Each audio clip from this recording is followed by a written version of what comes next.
সুপ্রিয় স্টুডেন্ট, তোমরা কীভাবে করে চেক করবে তোমাদের উচ্চ মাধ্যমিকের রেজাল্টটা অনেকটা ইজিলি তোমাদেরকে আমি দেখিয়ে দিব এবং বুঝিয়ে দিব।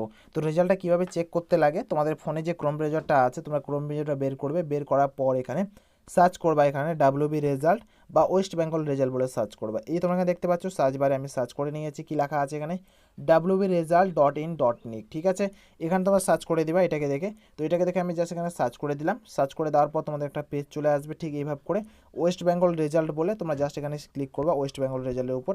ওয়েস্ট বেঙ্গল রেজাল্টের উপর ক্লিক করার সাথে তোমাদের এখন আমি ভিডিও শ্যুট করছি বলে এরকম দেখাচ্ছে 1-2 দিন আগে, বাট তোমাদের এরকম দেখাবে না। এখানে ক্লিক করার সাথে ওয়েস্ট বেঙ্গল যেখানে লেখা আছে ওখানে ক্লিক করার সাথে তোমাদের এরকম একটা পেজ চলে আসবে। আসার পরে ভাই তোমাকে ফার্স্ট যেটা করতে লাগবে, তোমরা দেখতে পাবে লেটেস্ট ইনভেস্টমেন্ট। ঠিক আছে, তারপর এখানে তোমরা ক্লিক করে দিবে, এখানে যেটা লেখা আছে West Bengal board secondary education, এটার উপর তোমরা ক্লিক করে দিবে। ক্লিক করার পর তোমাদের এরকম একটা পেজ চলে আসবে। প্লিজ লাইক করবে, চ্যানেলটাকে সাবস্ক্রাইব করবে, চাকরি তথ্য পাওয়ার জন্য আমার হোয়াটসঅ্যাপ গ্রুপটা তোমরা জয়েন করে রাখবে। সো প্লিজ একটা লাইক, চ্যানেলটাকে সাবস্ক্রাইব, আর বেল আইকনটা যেটা আছে ভাই বেল আইকনটা অলে প্রেস করে রাখবে। এখানে তোমাদের নম্বর এন্টার করে দিবে, রোল এবং তোমাদের নম্বরটা, তারপর ক্যাপচার করে দিয়ে সাবমিটে ক্লিক করবে। সাবমিটে ক্লিক করার সাথে তোমাদের রেজাল্টটা এইভাবে করে বের হয়ে চলে আসবে। সো প্লিজ লাইক, চ্যানেলটাকে সাবস্ক্রাইব করে তোমাদের পাশে রাখবে। সো জয় হিন্দ, বন্দে মাতরম।